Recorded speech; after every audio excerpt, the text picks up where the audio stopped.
When it comes to community and my personal impact story, there's one story that dates back almost 20 to 25 years. It's when I was in middle school.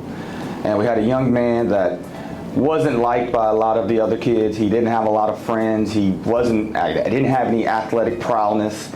He was a kid that just wanted to fit in anyway, anyhow.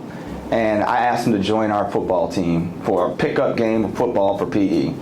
He joins. I made sure for him to score a touchdown.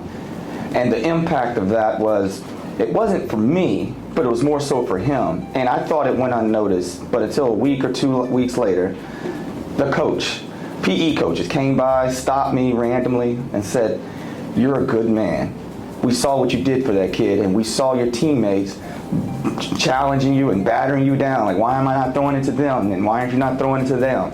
And the thing is, they've scored touchdowns. They've gotten the ball. This kid has never scored a touchdown, and I think it meant more for him than it would ever mean for any of them.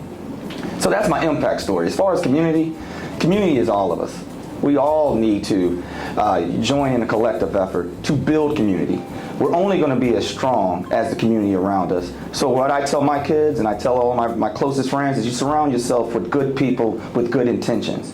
And then once you see that, there'll be others that will join you in that effort. That to me is community, and that is what impacts the world. First days and my first games played at Rice University as part of the varsity football team. When you play against teams like Florida State and University of Texas, and you come from a small institution like Rice University, you're intimidated.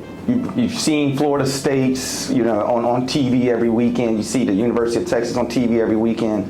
But it was the aha moment was when I played against those guys, and I was catching balls and scoring touchdowns on them like it was nothing at all. That's when I realized that, the school you go to, the name on your helmet, the job title you have, doesn't mean all that much. It's, aha, I'm just as good and I'm just as bad as the rest of them.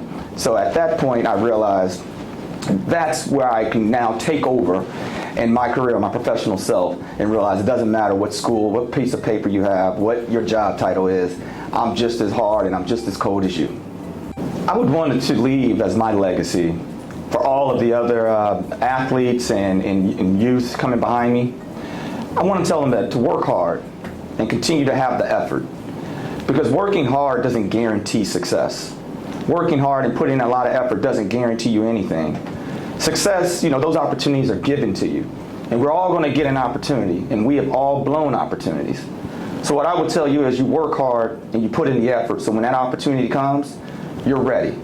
And you can talk to any parents or any of the most successful people that you know. We've all blown opportunities. I don't want you to blow yours. So work hard, put in the work, put in the effort. So when that shot comes, you're ready to go. It's better to be ready than having to get ready.